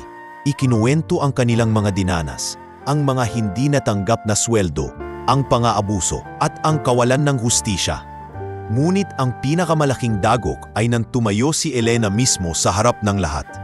Mga kagalang-galang na hukom, panimula niya, ako si Elena Monteverde, ang asawang itinulak sa bangin 10 taon na ang nakararaan. Nag-alingangaw ang bulungan sa loob ng korte. Halos hindi makapaniwala ang lahat sa kanyang sinabi. Akala ni na Victor at Marisa tapos na ang buhay ko. Ngunit ako'y nakaligtas. Sa loob ng maraming taon, itinago ko ang aking pagkatao. Pinanood ko silang winasak ang kumpanya at iniwan ang mga taong umaasa rito. Ngayon, nandito ako hindi para sa sarili kong paghihiganti, kundi para sa hustisya ng lahat ng kanilang pininsala. Habang nagsasalita siya, nakatingin siya sa mga anak niyang sina Daniel at Isabel na naroon sa korte. Hindi pa man niya nasasabi ang katotohanan sa kanila, ramdam niyang naririnig ng kanilang mga puso ang bawat salitang binibigkas niya. Halos mawalan ng kulay ang mukha ni na Victor at Marisa. Pilit nilang itinanggi ang lahat. Ngunit sa dami ng ebidensya at saksi, unti-unti silang nalulunod sa katotohanan. Your Honor, sigaw ng abogado nila, lahat ng ito ay kasinungalingan. Ang babae ay hindi si Elena, kundi isang impostor. Ngunit mabilis na naglabas ng DNA test ang kampo ni Elena na nagpapatunay ng kanyang tunay na pagkakakilanlan. Ito ang ebidensya na ako si Elena Monteverde, mariing wika niya. Ako ang asawang tinangkang patayin ng aking sariling asawa at ng kanyang kabit. Umapaw ang gulat sa korte. Ang mga mamamahayag ay mabilis na nagsulat ng balita. Ang publiko na noon ay inosente lamang na nakikinig sa mga chismis, ay ngayon nasapsihan ang buong katotohanan. Si Victor ay nanlumo. Halos hindi makapagsalita. Si Marisa naman ay tuluyang nagwala. Hindi ito totoo. Hindi siya dapat nabuhay. Hindi siya dapat bumalik. Sigaw niya habang pinipigilan ng mga gwardya. Sa huli, natapos ang araw ng paglilitis na malinaw ang direksyon. Lamang si Elena. Sa kanyang puso, alam niyang hindi pa tapos ang laban. Ngunit sa wakas, nagsimula ng makamtan ang hustisya na matagal niyang ipinaglaban. Habang papalabas siya ng korte, nilapitan siya ng kanyang mga anak. Tahimik na tinitigan siya ni Daniel. May luha sa kanyang mga mata. Bakit? Bakit parang ikaw ang mama namin? Mahina niyang tanong. Hindi pa oras upang sagutin iyon. Hinaplos lamang ni Elena ang pisngi ng kanyang anak at ngumiti. Balang araw malalaman ninyo ang buong katotohanan. At sa araw na iyon, hindi na kayo kailanman mag-iisa. Sa gabing iyon, habang nakatanaw siya sa mga bituin, dama niyang hindi lamang siya ang bumangon mula sa bangin ng kanyang nakaraan. Maging ang hustisya ay unti-unti na ring umaahon, handang iligtas ang lahat ng naapi. Matapos ang mga linggong paglilitis na naglantad ng lahat ng katotohanan, dumating ang pasya ng korte. Sa loob ng silid, nanatiling nakaupo si Elena sa kanyang wheelchair. Tahimik ngunit matatag. Sa kabilang panig, nakaupo sina Victor at Marisa. Parehong maputla, walang lakas, at tila ba naubos na ng takot at kahihiyan. Matapos suriin ang lahat ng ebidensya at testimonya, wika ng hukom. Ang korte ay nagdesisyon. Si Victor Monteverde at Marisa Ramirez ay parehong nahatulang guilty sa kasong pandaraya, falsification of documents at tangkang pagpatay.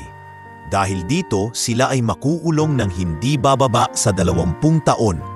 Nabalot ng hiyawan at bulungan ang loob ng korte.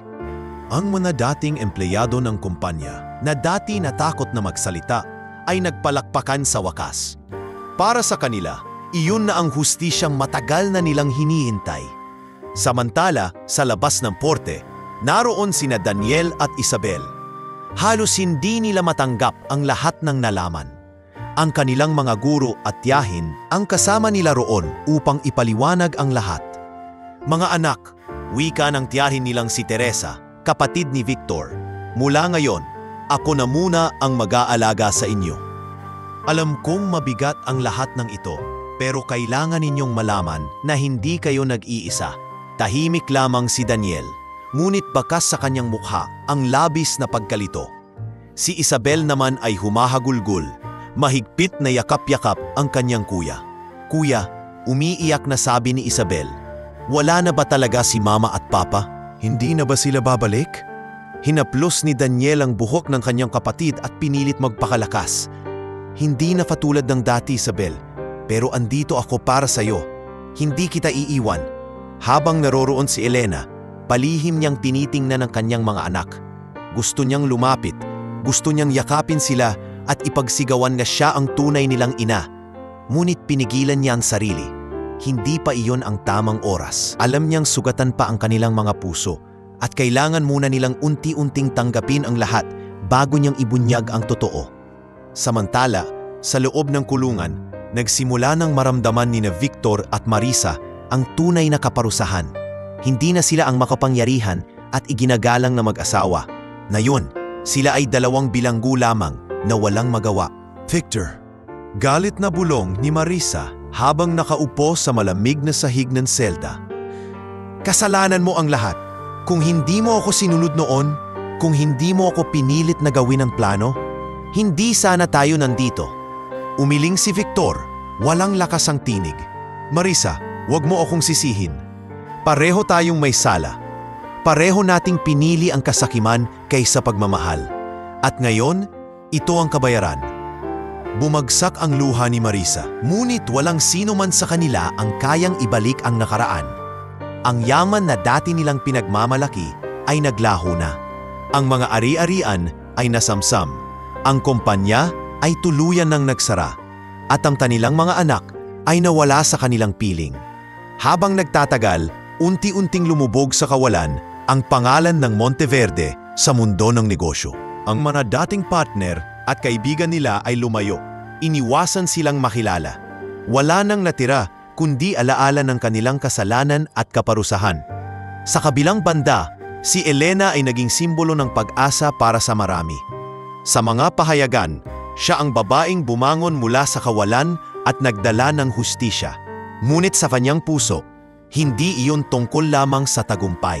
Para sa kanya, ang pinakamalaking aral ay ang pagtuturo sa mga tao na walang saysay ang kayamanan kung ito ay galing sa kasamaan. Isang gabi, habang nakaupo siya sa kanyang veranda sa baryo, pinagmamasdan ang mga bituin, kinausap niya ang sarili. Victor, Marisa, sana natutunan ninyo. Hindi kailanman magiging sapat ang yaman kung kapalit nito ay ang puso ng mga taong minahal at pinagkatiwalaan sa inyo. At sa katahimikan ng gabi, dama niya ang bigat ng lahat ng kanyang pinagdaanan. Ngunit kasabay nito, dama rin niya ang kagaanan, sapagkat sa wakas nakamtan na ang hustisya. Ang pamilya na minsang sinira ay tuluyan ng nagkahiwa-hiwalay. At ang aral ay malinaw, ang kasamaan ay hindi kailanmang magwawagi sa huli. Matapos ang mahabang taon ng laban at sakit, sa wakas ay nagkaroon ng kapayapaan si Elena. Hindi na siya nakikilala bilang biktima ng pagtataksil at kasamaan, kundi bilang isang babae na bumangon mula sa bangin ng kawalan. Ang kanyang pangalan, na dati nilukuban ng hiwaga at lihim, ay ngayon kilala na bilang simbolo ng lakas at katatagan. Isang araw, matapos ang desisyon ng korte na tuluyang ikulong sina Victor at Marisa, dumalaw si Elena sa simbahan ng baryo. Tahimik siyang nanalangin, nakaluhod sa harap ng altar. Panginoon, bulong niya, salamat at pinayagan ninyo akong mabuhay ng muli upang makita ang hustisya. Matagal akong binalot ng galit at paghihiganti. Ngunit ngayon, natutunan kong ang tunay na tagumpay ay ang pagkamit ng kapayapaan. Habang nakapikit siya at lumuluha, dama niyang unti-unti nang gumagaan ang kanyang dibdib. Ang galit na matagal niyang pinasan ay tuluyan nang bumibitaw. Hindi niya kailanman makakalimutan ang ginawa ni na Victor at Marisa. Ngunit pinili niyang huwag manatili sa dilim ng nakaraan. Pagbalik niya sa kanyang opisina, sinalubong siya ng mga kababaihan na kanyang tinuruan. Masaya silang nag-aayos ng mga tela at nagbibiruan. Senyora Elena, wika ng isa. Kung hindi dahil sa inyo, baka wala pa rin kaming pagkakakitaan. Salamat at binigyan ninyo kami ng pagkakataon. Ngumiti si Elena. Hindi ako ang dapat pasalamatan. Ang sipag ninyo ang dahilan kung bakit nandito ngayon. Tandaan ninyo, kahit anong hirap, may pag-asa, basta't may ega. Mula noon, ginawa niyang misyon sa buhay ang tumulong sa mga mahihirap at kapwa may kapansanan. Hindi lamang siya nagbigay ng trabaho, kundi nagsimula rin siyang magtatag ng foundation na naglalayong tulungan ang mga babaeng nakaranas ng pang-aabuso at pagdurusa. Ang kanyang organisasyon ay nagsilbing kanlungan ng mga nawalan ng pag-asa at sa bawat kwento na kanyang naririnig, mas lalo siyang nagiging matatag. Isang araw, habang binibisita ang isa sa kanilang outreach program, lumapit ang isang batang babae na may pilay sa paa. Senyora Elena, mahiyain itong sabi, "Salamat po sa bagong sapatos. Ngayon, hindi na ako nahihirapan pumasok sa eskwela." Napaluha si Elena at hinaplos ang buhok ng bata. "Huwag kang mawalan ng pag-asa, anak. Tandaan mo, hindi hadlang ang iyong kapansanan para matupad ang mga pangarap mo."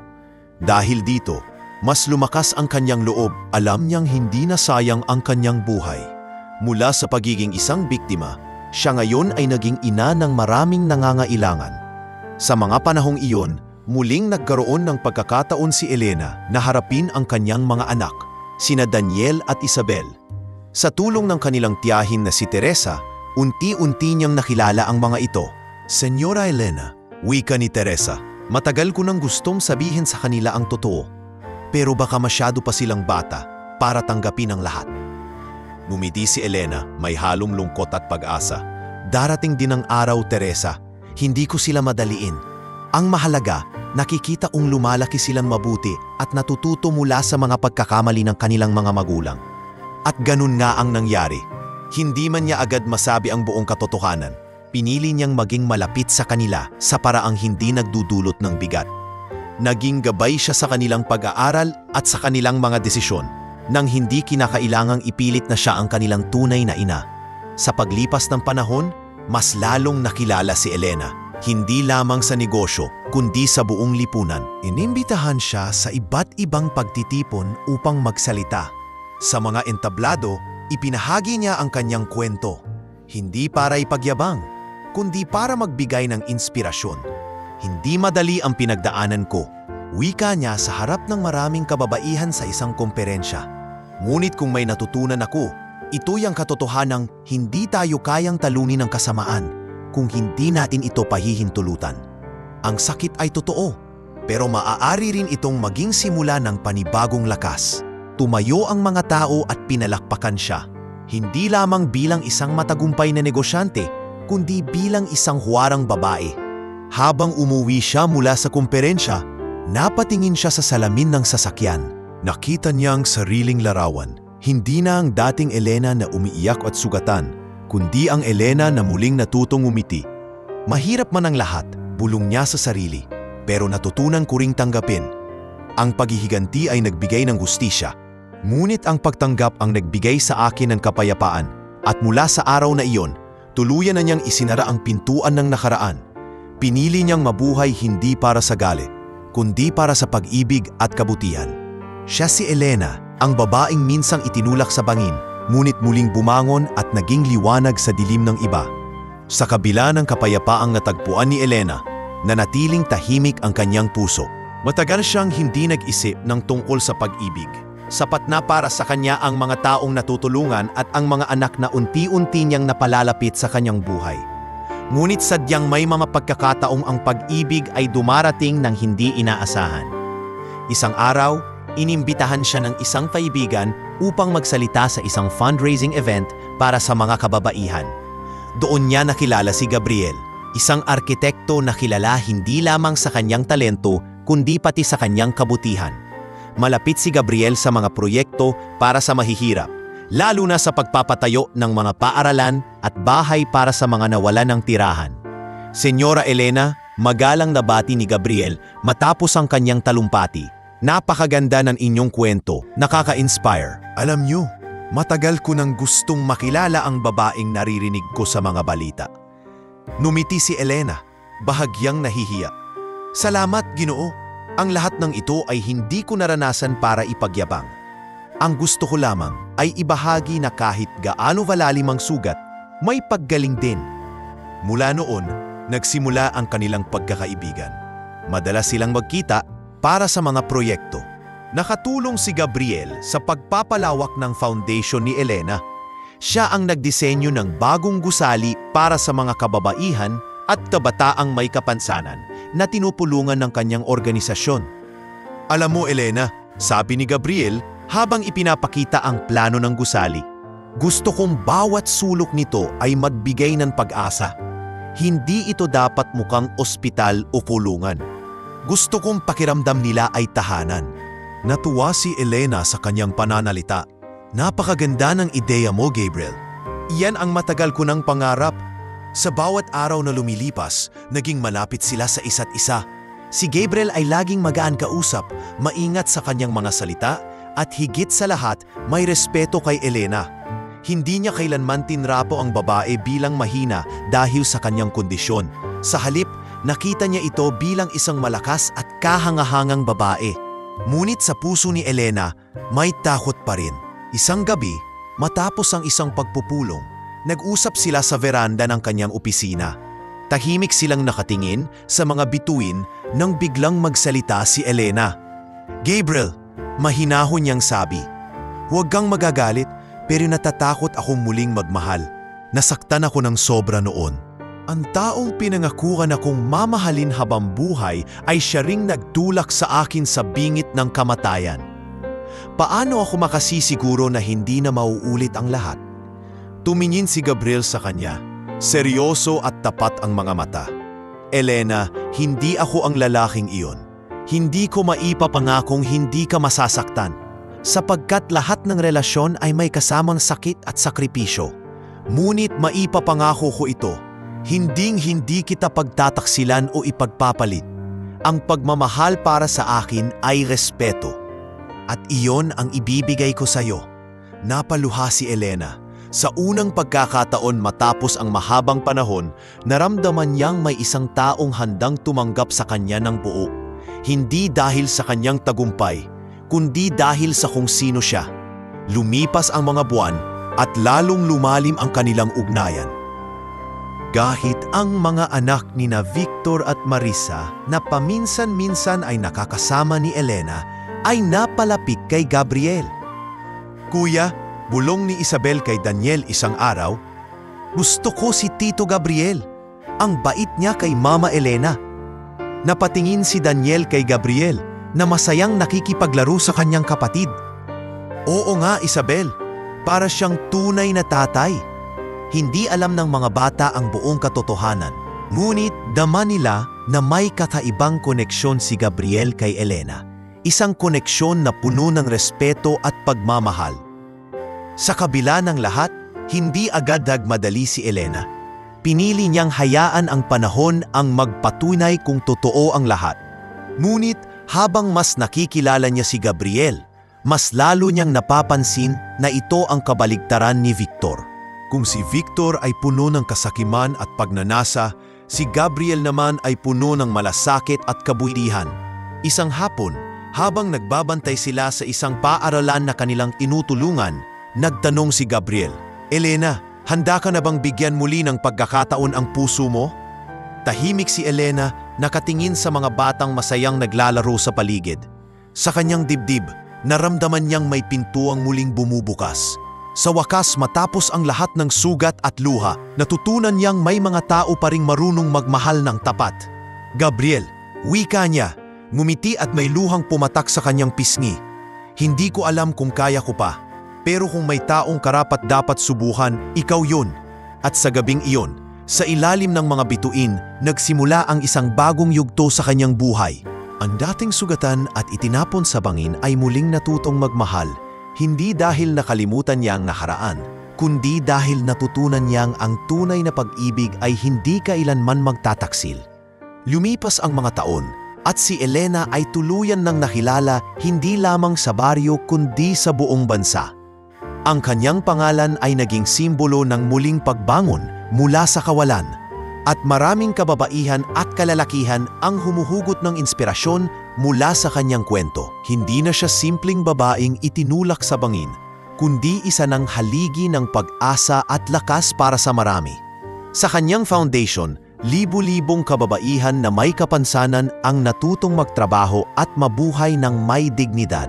Dumagsa ang mga proyekto at ang kanyang negosyo ay patuloy na lumago, ngunit nanatili siyang mapagpakumbaba.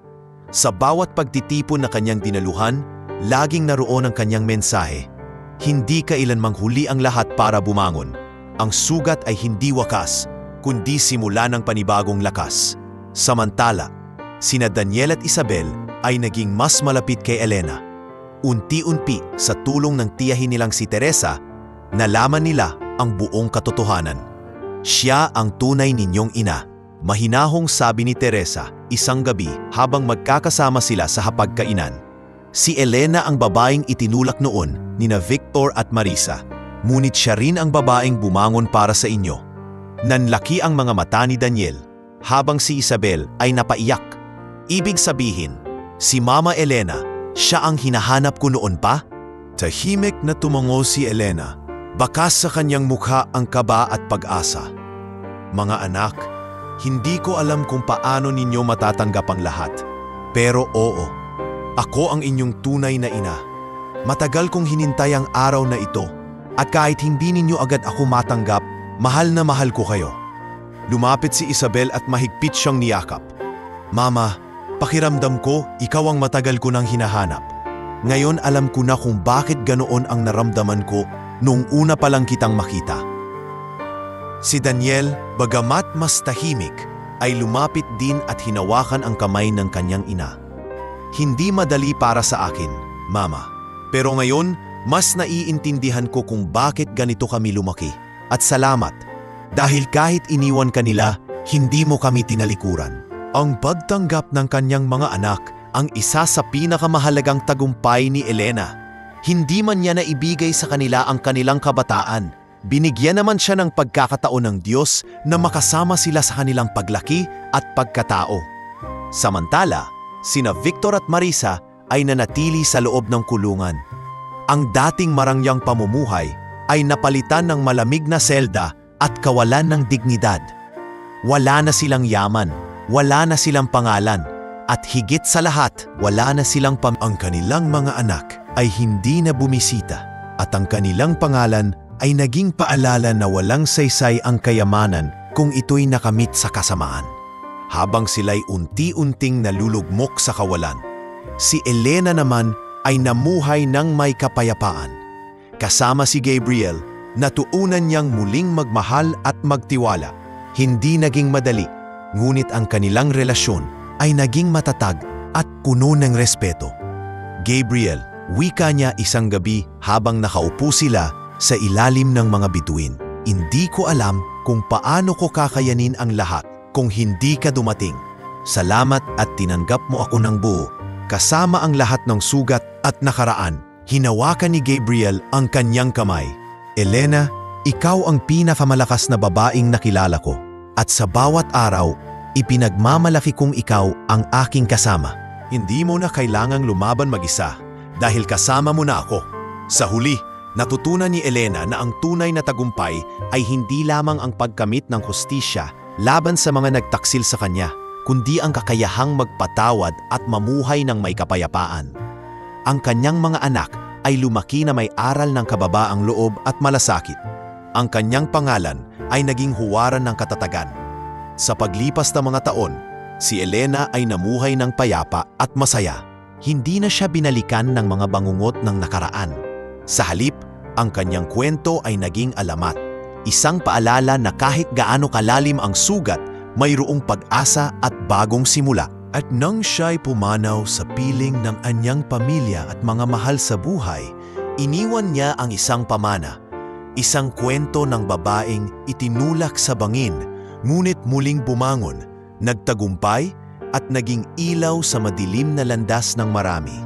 Ang kanyang wakas ay hindi sa sakit, kundi sa tagumpay ng pag-ibig at katarungan.